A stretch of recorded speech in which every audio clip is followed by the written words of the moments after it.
This is a homily for the second Sunday of Advent. The first reading is from the prophet Baruch, chapter 5, verses 1 to 9. The responsorial psalm comes from Psalm 125.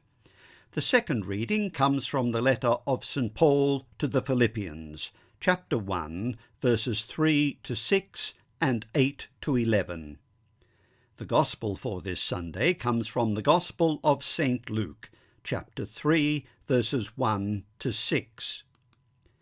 To download the text of this homily as a PDF file, go to sundayhomilies.au. The readings for Advent point us in two directions. We look forward to the final coming of Christ, the day of the Lord, but we also look back to Bethlehem. Advent acknowledges that God has already acted definitively on our behalf, and God will act definitively in the future to bring his purposes to pass once and for all. Last Sunday's Gospel looked forward to the final coming of Christ, the day of the Lord. And then they will see the Son of Man coming in a cloud with power and great glory. That is a theme taken up again in this Sunday's second reading from St. Paul's letter to the Philippians.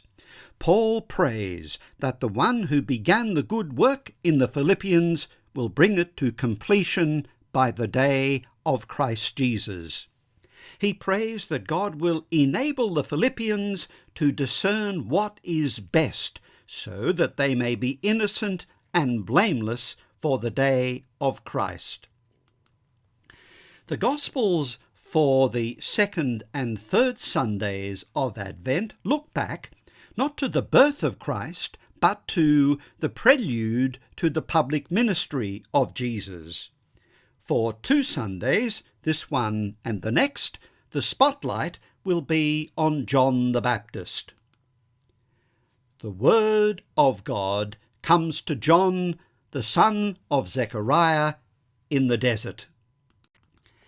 It's interesting to note that Luke's Gospel then proceeds to anchor John's appearance in a particular time and place.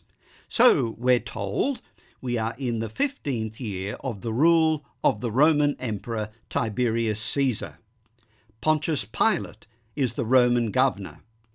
Herod Antipas is tetrarch of Galilee. Herod's brother Philip is tetrarch of the territories of Iturea and Trachonitis. Lysanias is tetrarch of Abilene. And Luke tells us that this story is set during the high priesthood of Annas and Caiaphas. Let's pause there for a moment to see who all of these people are. First of all, Tiberius, who lived from 42 BC until 37 AD. Tiberius succeeded Augustus as the second Roman emperor, ruling from 14 AD until 37 AD.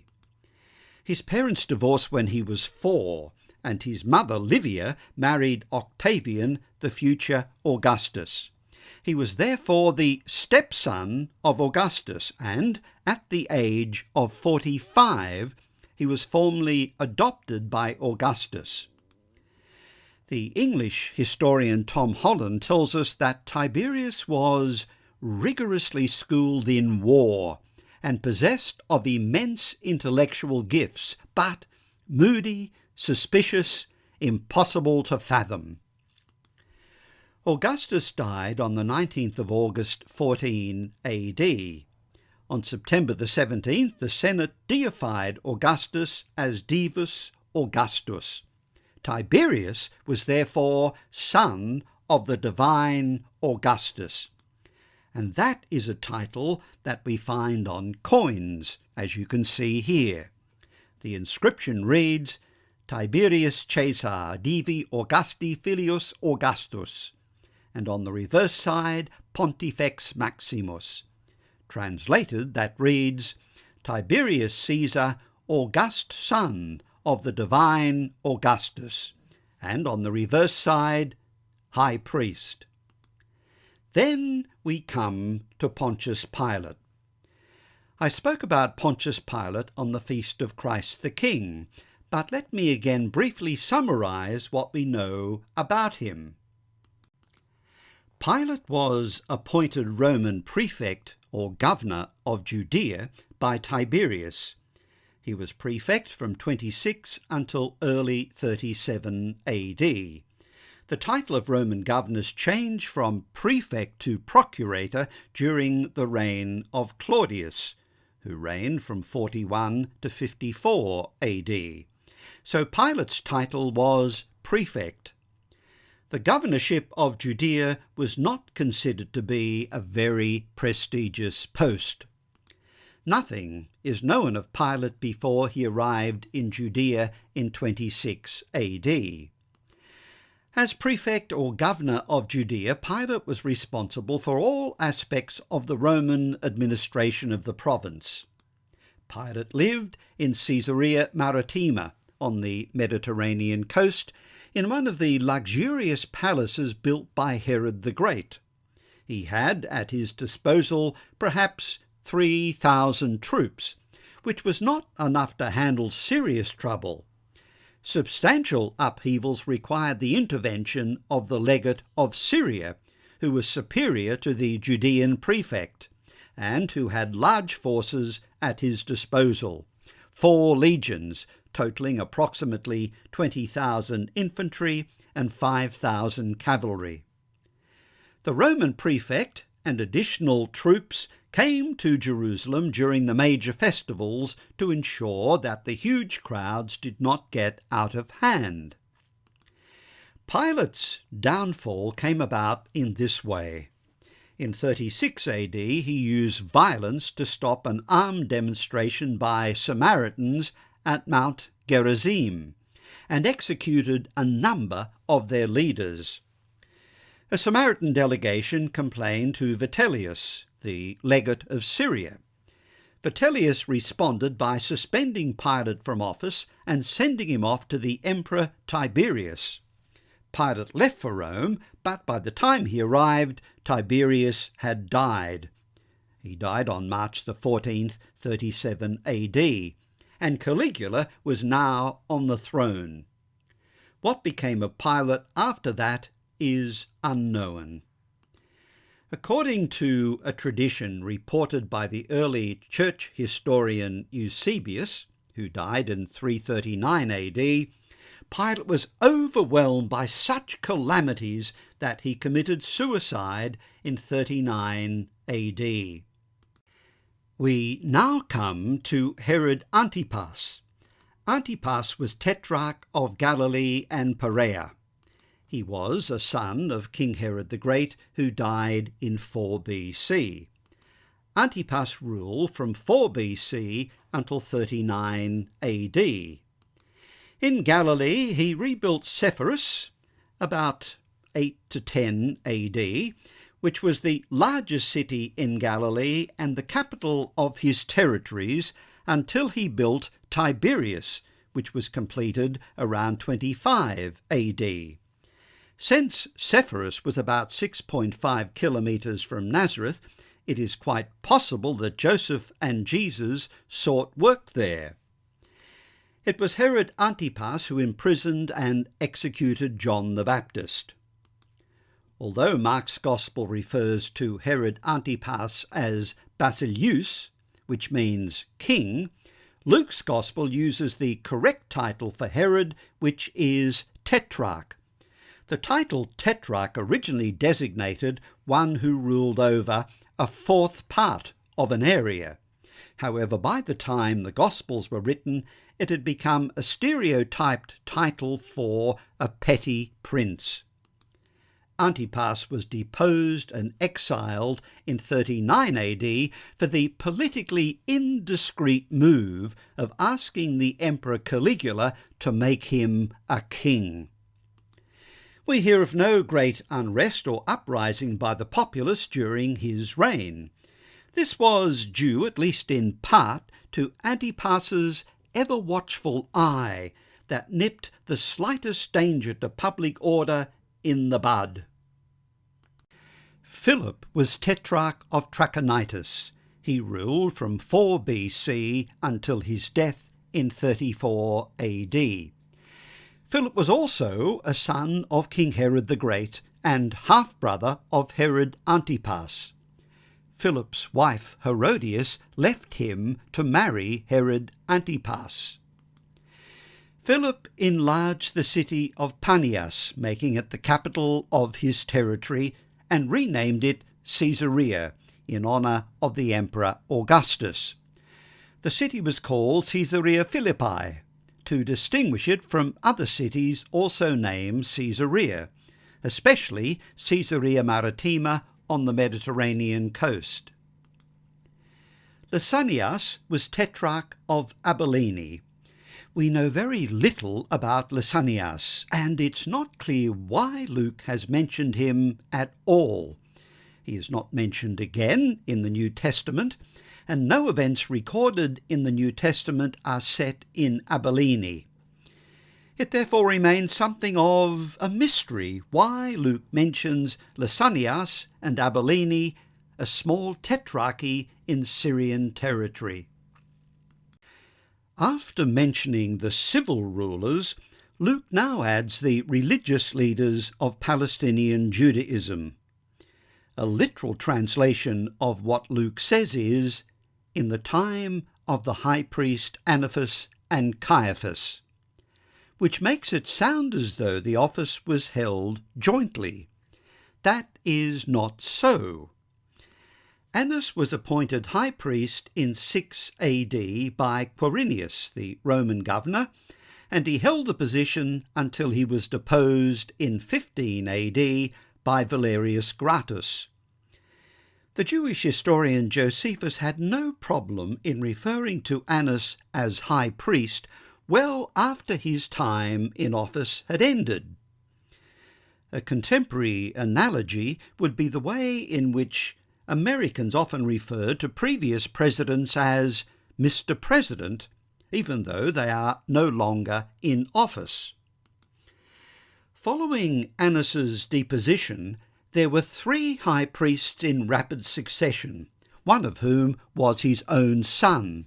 But they all held the office very briefly, until Joseph, called Caiaphas, was appointed high priest in 18 AD. Although no longer high priest, Annas remained a powerful force. In the 50 years after his deposition, 5 of his sons and a grandson all held the office of high priest, and Caiaphas was his son-in-law. When Jesus is arrested and put on trial, the primary opposition to him is priestly, and although not high priest at the time, Annas appears to be leading the opposition. Joseph, surnamed Caiaphas, was high priest from 18 AD to 36 AD. He was therefore the high priest at the time of Jesus' death. He was appointed in 18 AD by Valerius Gratus and removed from office around the year 36 AD by Vitellius, the Syrian legate, who had also given Pilate his marching orders. New Testament scholar Raymond Brown notes that it is a testimony to the staying power of Caiaphas that after such a revolving door high priesthood between the years 15 and 18, he remained high priest not only during the last 8 years of the rule of Valerius Gratus, but also throughout 11 years of the rule of Pontius Pilate. This pontificate of 18 to 19 years, which outlasted Pontius Pilate, means that Caiaphas ruled by far the longest of the 19 high priests in Jerusalem in the 1st century AD, rivalled only by the 9-year tenure of Annas. Although the Roman prefect controlled Judea, in practice, the high priest in Jerusalem, along with the priestly and lay aristocrats around him, were in day-to-day control. Both the Jewish historian Josephus and the Gospels indicate that Caiaphas had a close relationship with the Roman administration. His rather long tenure is a testimony to this. On this map you can see the region of Judea. This fell under Pilate's jurisdiction. As you can see, it also includes Samaria. As prefect, Pilate was based in Caesarea Maritima on the Mediterranean coast. Herod Antipas was tetrarch of two geographically separate areas, Galilee and Perea. Antipas founded the city of Tiberias on the west coast of the Sea of Galilee in 20 AD as his new capital to replace Sepphoris. He named the new capital after the emperor. Philip was tetrarch of Trachonitis. His capital was the city of Caesarea Philippi. And finally, Lysanias was tetrarch of Abilene to the north of Trachonitis. So John the Baptist appears on the scene at this moment in time. And given all of the information that Luke has given us, can we determine the precise year of John the Baptist's appearance? After considering all of the available information, New Testament scholar John Mayer offers this conclusion. I will accept AD 28 as the year in which John began his ministry and also baptized Jesus. Even if the reckoning is a little off, it is not off by much, since the only other serious candidates are 27 or 29. But why is Luke anchoring his narrative within a specific historical context?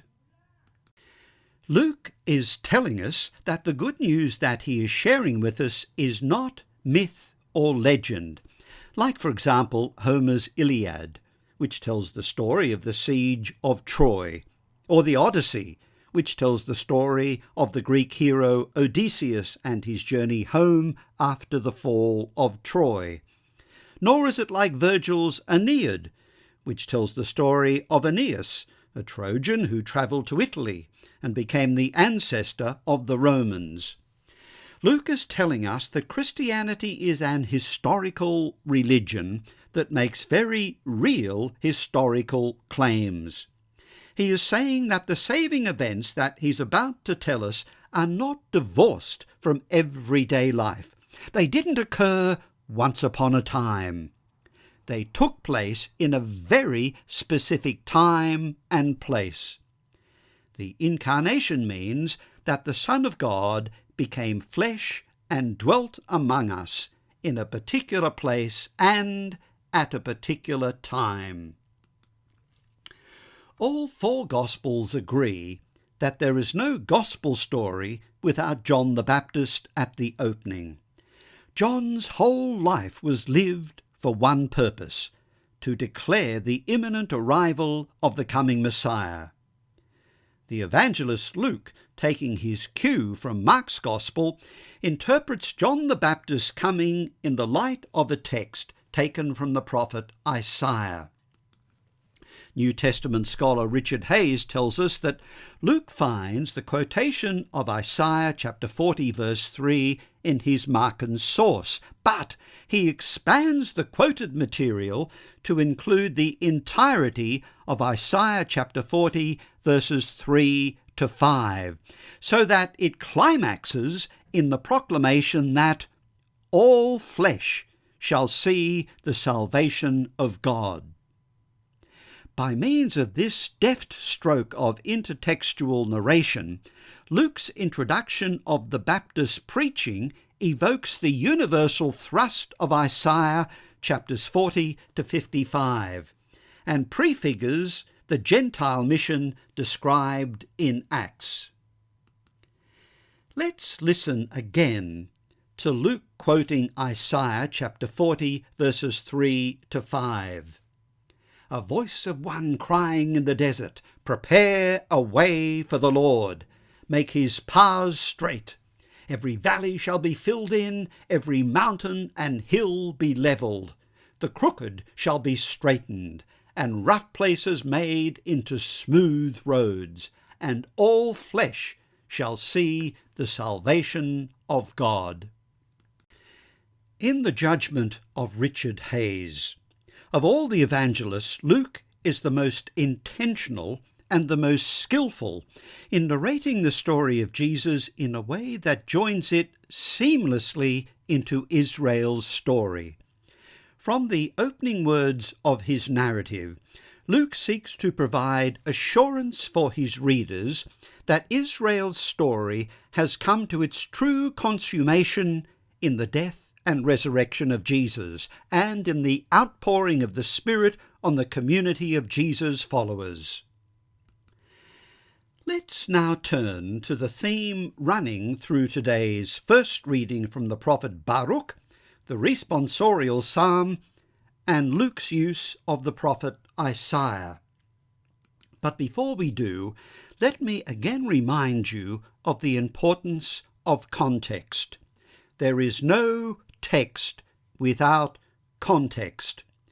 So, for example, we can only understand the ministry of Martin Luther King by placing him in the context of the American Civil Rights Movement, which came to prominence in the mid-1950s. Nor could we understand the life of Mahatma Gandhi apart from the campaign for India's independence from British rule in the first half of the 20th century. So what is the context of today's readings?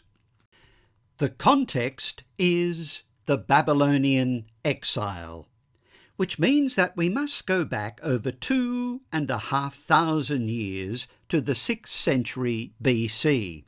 But let's first go back to the time of Kings David and Solomon, 3,000 years ago, and 1,000 years before the birth of Jesus.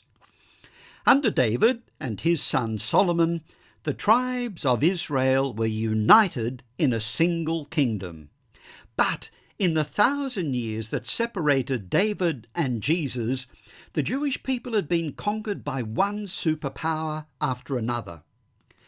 Following the death of Solomon, what had been a united monarchy immediately divided into two separate kingdoms: Israel in the north, with Samaria as its capital, and Judah in the south, with Jerusalem as its capital.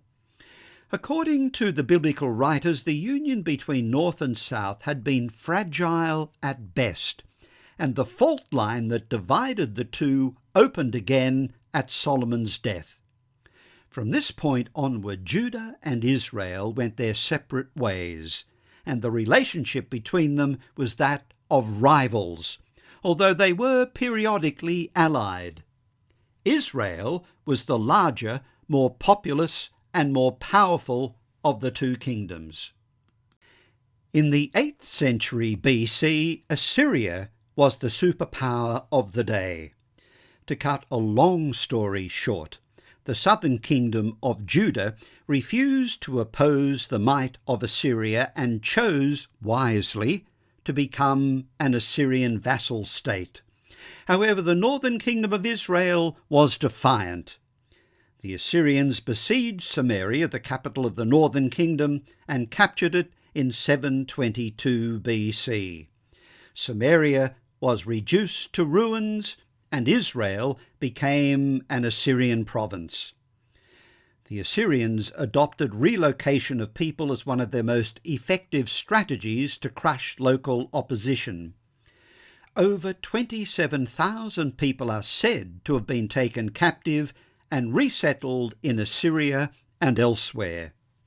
The territory of Israel was resettled with conquered peoples from other parts of the Assyrian Empire. The Assyrians were conquered by the Babylonians. The Babylonians, in turn, were conquered by the Persians in the 6th century BC. The Persians were conquered by the Macedonians in the 4th century BC under the leadership of Alexander the Great. Alexander's vast empire was divided among his generals following his death. Judah at first came under the control of the Ptolemies, who were based in Egypt, and then under the Seleucids, who were based in Syria. There was a brief period of relative independence for Judah under the Hasmoneans in the middle of the 2nd century BC. The Hasmoneans rose to power after a successful revolt against the Seleucids, and Judah was governed by a series of rulers from the family of the Hasmoneans. In 63 BC, the Roman general Pompey conquered Jerusalem, and Judah then became part of the Roman Empire. The background to today's readings is the 6th century BC, when the kingdom of Judah comes under Babylonian control and then under Persian control following the fall of Babylon. You can see the extent of the Babylonian Empire on this map. And here you can see the cities of Jerusalem and Babylon. Judah's destiny passed into Babylonian hands when Nebuchadnezzar, king of Babylon, defeated Egypt at the Battle of Carchemish in 605 BC. Jehoiakim, king of Judah, submits to Nebuchadnezzar and becomes his vassal. But 4 years later, Jehoiakim had second thoughts and rebelled, ceasing to pay tribute to Babylon. This proved to be a fatal error of judgment. In 599 BC, Nebuchadnezzar returned to Palestine intent on reprisal against Jehoiakim for having withheld tribute. The Babylonians besieged Jerusalem, but Jehoiakim dies at the outset of the siege and is replaced by his 18-year-old son, Jehoiakim. Don't get confused by the very similar sounding names, Jehoiakim and Jehoiakim. Jehoiakim surrenders to Nebuchadnezzar after 3 months. Nebuchadnezzar is apparently content with the removal of Jehoiakim and follows a policy of relative leniency, sparing the city. Nebuchadnezzar placed Jehoiakim's uncle Mattaniah on the throne as a puppet king, changing his name to Zedekiah. Nebuchadnezzar took Jehoiakim into exile, together with many members of the royal family and members of the court, as well as other leading citizens. According to the 2nd book of Kings, chapter 24, verse 16, this first deportation from Jerusalem involved 10,000 people. Zedekiah, probably encouraged and pressured by Egypt, revokes his status as vassal and rebelled, perhaps in 589 BC. For the Babylonians, this was the final straw. Nebuchadnezzar returns to Jerusalem and besieges the city. Zedekiah is captured while trying to escape under the cover of night. Nebuchadnezzar executed Zedekiah's sons before his eyes, then blinded him and deported him to Babylon. The kingdom of Judah ceased to exist. The Davidic dynasty came to an end. The temple was destroyed, its priesthood scattered, and members of its elite classes executed. A second deportation to Babylon followed the destruction of much of the city. The population of Jerusalem declined from 150,000 persons in the 7th century BC to a mere 3,000 in the 6th century BC. Thousands of Judeans are exiled to Babylon. You'll notice that the route taken follows the Fertile Crescent, rather than travelling directly eastwards across the Arabian desert. Babylon was the world's first great city, with 250,000 inhabitants. There had never been a larger city. By the 6th century BC, it was already 1,300 years old. The Judeans languished by the rivers of Babylon, longing to return home. Psalm 137 captures their lament. By the rivers of Babylon there we sat and wept, remembering Zion. On the poplars that grew there we hung up our harps. Oh, how could we sing the song of the Lord on foreign soil? This brings us to today's first reading from the prophet Baruch. The book of Baruch is attributed to Jeremiah's scribe and companion, Baruch, son of Neriah. The book of Baruch is not included in the Hebrew Bible. In the Septuagint, it follows immediately after the book of Jeremiah. The final section of Baruch from which today's reading is taken is a poem of consolation, in which the central figure is Zion or Jerusalem, personified as a mother. It draws primarily on Isaiah chapters 40 to 55. The grieving city of Jerusalem is told to replace its mourning garb with garments that bespeak splendour and rejoicing. Jerusalem, take off your dress of sorrow and distress. Jerusalem is directed to stand on the heights to watch the resplendent return of those who left on foot with enemies for an escort. Now God brings them back to you like royal princes carried back in glory. Echoing the words of Isaiah chapter 40, the road along which they will travel home will be made level, the high places will be brought low, and the depressions will be filled in. These are the same sentiments expressed in Isaiah chapter 40, verses 3 to 5, and used by Luke in today's Gospel. So let's turn to Isaiah. The book of the prophet Isaiah is a composite work, written over a period of 2 centuries. The prophet Isaiah, the son of Aeneas, lived in Jerusalem during the last half of the 8th century BC. Scholars attribute chapters 1 to 39 to the prophet Isaiah. Chapters 40 to 55 are written by an anonymous prophet who lived in the 6th century BC during the Babylonian exile. Biblical scholars refer to him as Second Isaiah. He wrote towards the end of the Babylonian exile. Since Babylon was defeated by the Persian king Cyrus in 539 BC, that gives us some indication of when Second Isaiah was written. Chapters 56 to 66 are also written by an anonymous prophet, whom scholars call Third Isaiah.